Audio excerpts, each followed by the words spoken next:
Where I grew up, all events that happened before the advent of Islam is called Asr al-Jahiliyyah, age of ignorance, and therefore it is dismissed as unworthy of knowing. However, there are some stories so compelling that not even a mountain of religious pride can prevent the waves of retelling to seep through from one generation to another. And this story, the story I'm going to tell you today, the story of Antar and Abla, is one such story. In fact, I read in an old book in a dusty old library a long time ago that when Prophet Muhammad heard the story of Antar, he exclaimed in awe, "I have never yearned more to meet a man in person." Prepare yourself, my dear. You're about to hear a story of mythical proportions.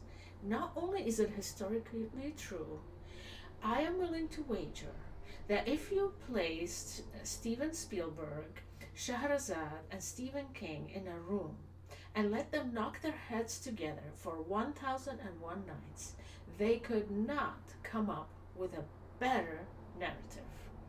For a mountain moved to meet Prophet Muhammad, but do you think the chosen one was moved by just any tale?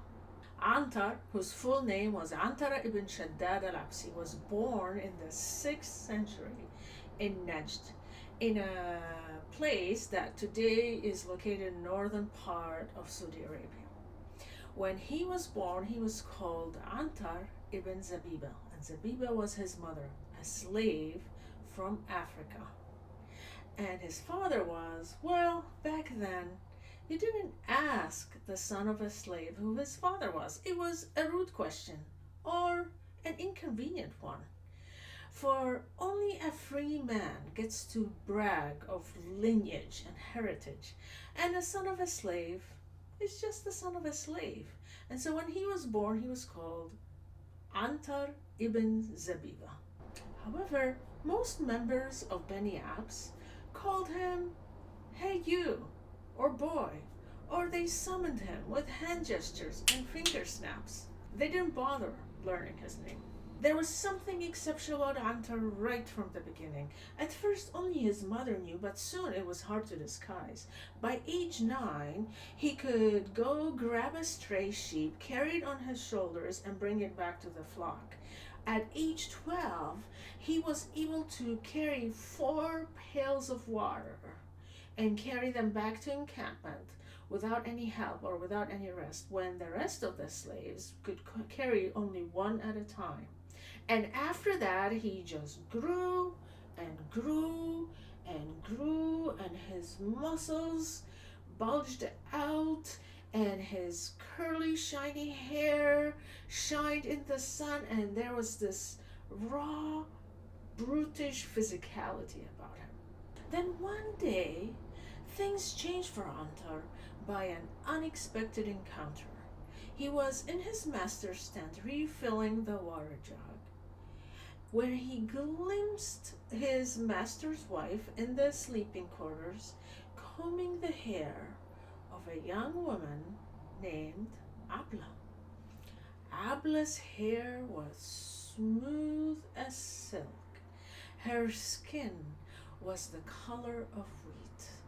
Her giggles reminded Antar of the song of the nightingale, and her eyes were more alluring than the eyes of a gazelle. And her body had all these lumps and bumps and curves. Antar was enchanted. He never seen something like this. His blood started to flow like spoiled milk. His heart started pumping rhythms he never heard before. His muscles weakened and his legs could hardly stand him. He went to bed that night in a feverish daze. And when he woke up, the strangest thing came out of his mouth the next day. It was poetry. Before I continue the story, there's something I want to explain to you first. You know the old proverb, if Prophet Muhammad won't go to the mountain shall come to Prophet Muhammad.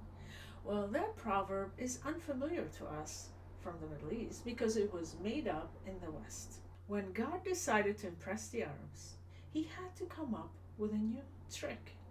The usual miracles that he bestowed on other prophets wouldn't work. Things like healing the sick, raising the dead, parting a sea. This was a magic show for kids. When God wanted to grab the attention of the desert folk, he had to work harder, be more creative. And the only miracle bestowed on Prophet Muhammad was the miracle of opening his mouth and saying words that would dazzle people for thousands of years to come. A miracle of eloquence where each word is a perfect geometry of beauty and meaning. I am telling you this to impress on you the importance of poetry in Arabic culture. And in this context, in this culture, Antar would one day become one of the leading poets of his time. But I'm skipping ahead. Let's go back to Antar's day's confusion in his tent. Encountering Abla awakened in Antar not just the sense of poetry, but also a sense of nobility. Antar became the first practitioner of the power of positive thinking. In fact, maybe he invented it. Long before the book The Secret was published, Antar decided that he would visualize everything he desired and then continue to act as if it was a fact on the ground. And so he decided he would start acting like one of the top noblemen of his tribe and expect everybody to treat him as such. People who loved Antar told him that this is a bad idea. His mother, Zabiba, his brother, Shebub, his other slave friends told him, Antar, be realistic. Get your heads out of the cloud. This type of behavior will only get you in trouble. But Antar didn't listen to them. One day he marched into his master's tent and said, Hey, Shadad, are you not my father? Shadad was stunned. He never expected to hear such words, and so he just beat Antar within inches of his life. But that changed nothing. Antar continued to call him father, and Shadad would beat him time and again until he finally got tired. He was exhausted and decided to simply ignore the offensive word that his slave was in the habit of using.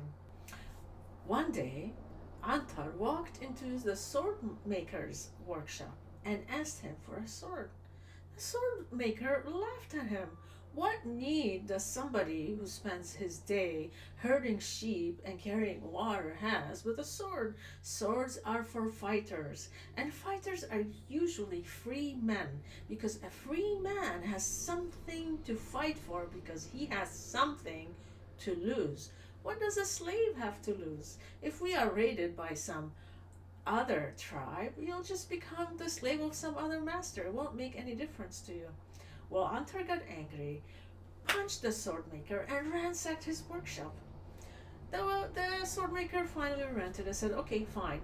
Here's a wooden sword, the type of training sword that was used for children. Here is a plaything sword for you for your pretend warrior games. Antar would steal away during his free time behind a giant rock on the outer edges of his tribe's encampment.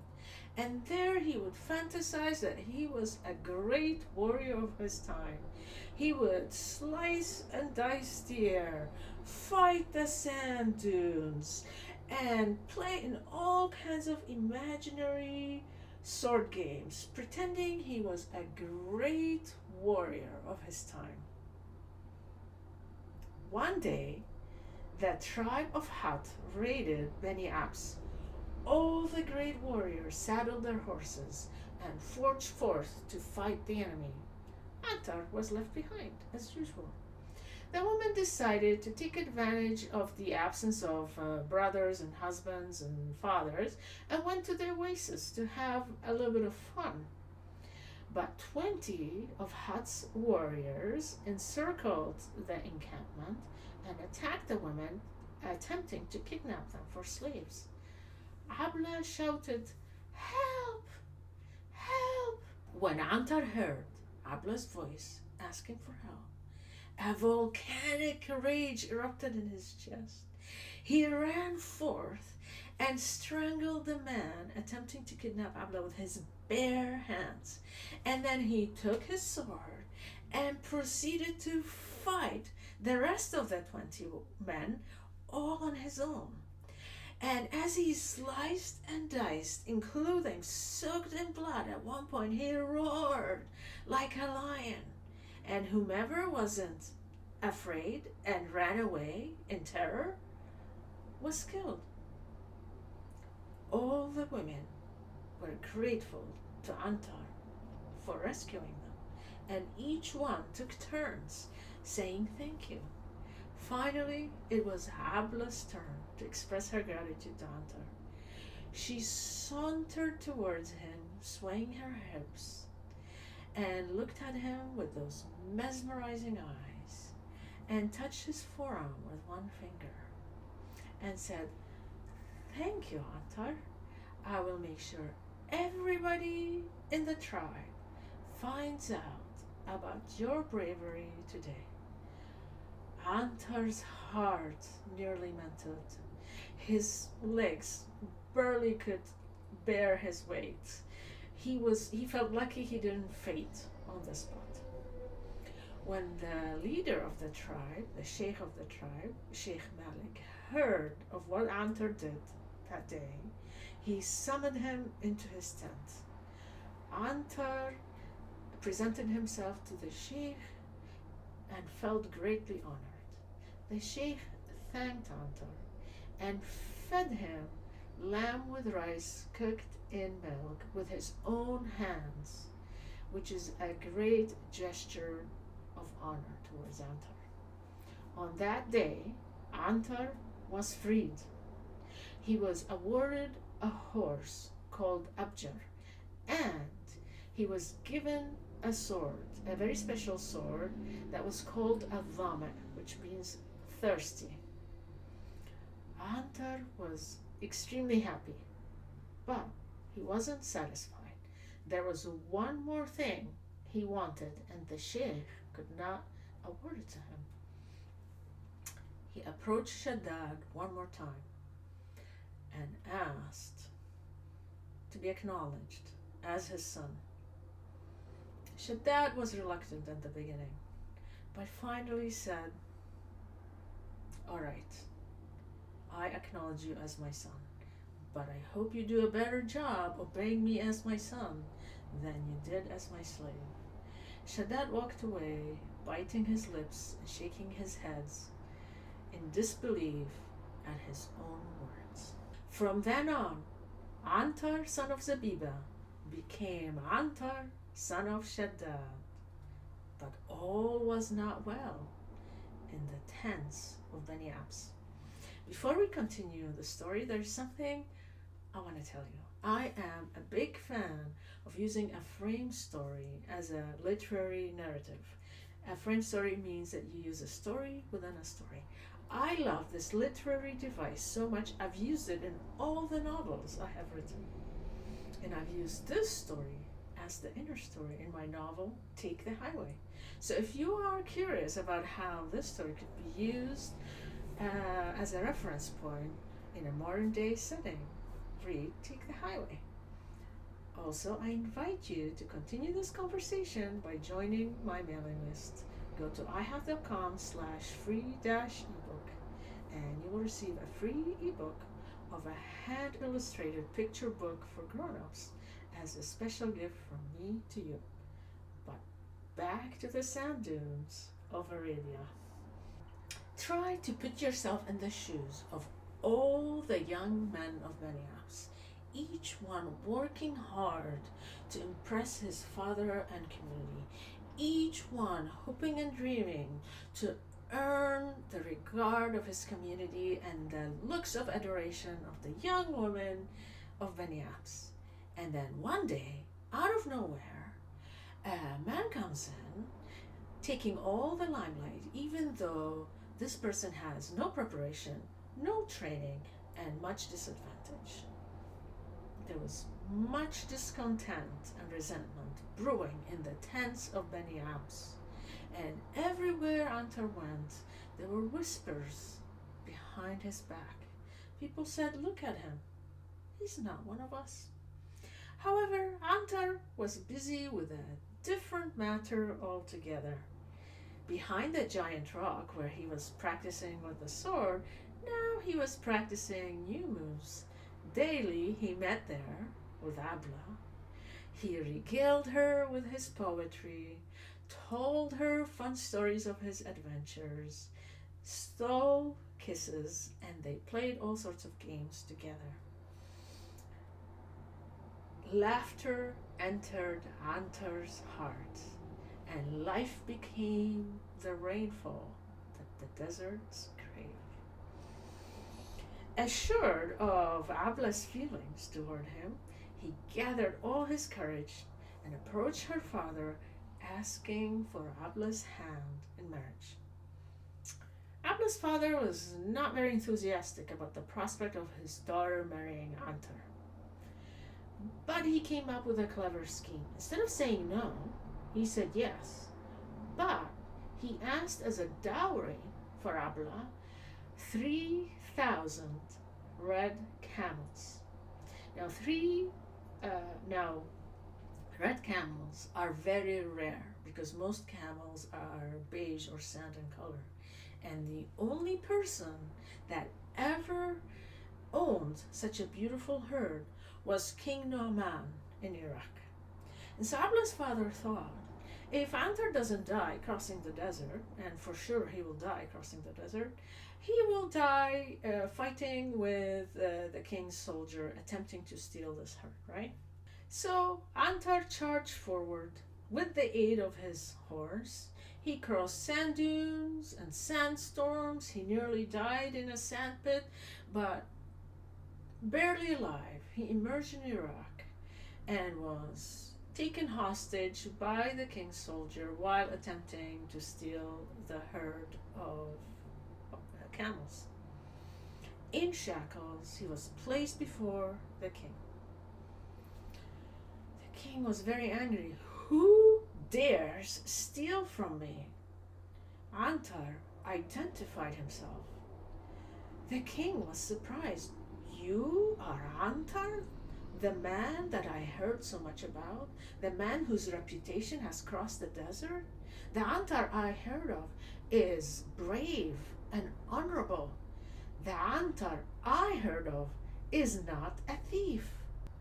Antar was struck by raging emotions. It hurt to be called a thief. It hurt that he fought so hard to be free, and yet here he is once again in shackles, all because his community couldn't accept him as he is. He knew that Abla's father was trying to get rid of him. He wasn't stupid. He understood what was going on. He fought time and again for his community. Anytime there was a need for his help, he gave it freely. It would have been natural for him to be angry. It would have been natural for him to hate all of Bani Abs. It would have been natural if he was resenting them and even wanting revenge for the way they treated him. And yet there was this love, the love that he felt towards Abla. And this love conquered his heart, and he wasn't able to feel anything but love to her family and the community that she was a member of. And so all this emotion knotted in his chest and outpouring came out of him. And he started to recite poetry. And I will tell you 2 lines of this poem. ألا يا عبل قد زاد التصابي ولج اليوم قومك في عذابي وظل هواك ينمو كل يوم. كما ينمو الشيب في شباب.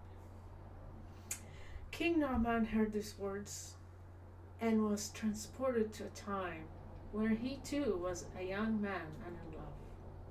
And he heard the anguish in Antar's voice, and he felt the injustice that was inflicted on Antar. And so the king decided to make Antar a deal. He said, I will give you the 3,000 camels, but in return, you will fight in my army for 2 years. Antar agreed very happily. For the first time in his life, he was granted a fair deal. And that is how, 3 years after leaving Bani Abs, he returned with 3,000 red camels, treasure, jewels, perfume, silk, and riches, the likes of which people of Bani Abs never saw. Abla's father had no choice but to agree to the marriage proposal. And anyway, all the noblemen of Arabia were now afraid to make a proposal for Abla's hand because they were afraid of Antar's wrath. However, Abla didn't agree completely. She said, I have my own conditions for marriage. Antar was surprised. What do you mean? I just got you 3,000 camels and I brought you riches and jewels and treasures. What more can you possibly want? Abla said, nah, these are things you did to impress my father. Now you have to do something to impress me. So Abla continued to explain her demand. She said, in the Arabian desert, people with sense say that I am the most beautiful person in the desert. However, some people who lack this common sense say that Jada bint Zahir of Beni Zubayd is even more beautiful than I am.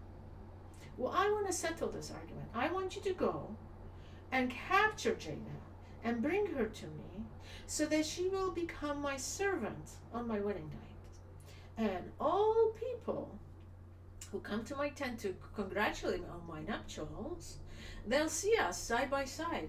And this will settle the argument, and I will be declared the queen of the Sahara Desert. Was there ever a woman harder to impress than Abla? Please do tell. Well, poor Antar did as was asked of him. Antar and Abla's wedding lasted for 10 days and 10 nights and was attended by dignitaries from far and wide. And I could happily stop here and say the end and let you fantasize about the happily ever after. However, unfortunately for you, your storyteller reads a lot of books and does extensive research. And unfortunately, I've discovered that Antar and Abla's marriage was not always a happy one. Whenever two strong-willed people are bound by marriage, sometimes sparks fly, and Antar and Abla fought like cat and dog. Whenever they had an argument, Abla was quick to remind him, when I met you, you were a slave, whereas I am the daughter of a nobleman. And Antar had a few choice words for Abla as well. You see, Abla was not able to have children. And Antar would make sure to remind her that despite her beauty and her noble lineage, there was this one area where she did not perform. Eventually, Antar would marry a second wife to satisfy his need for offspring. Now, in case you're worried about Jada, don't worry, Things turned out well for her. A few days after the wedding, she was returned to her community, her husband, and her family by Antar. Antar died in battle close to his 90th birthday. He died the same way he lived, exceeding his contemporaries in all that they held as important: nobility, eloquence, courage, romance. But all the same, he was never fully accepted.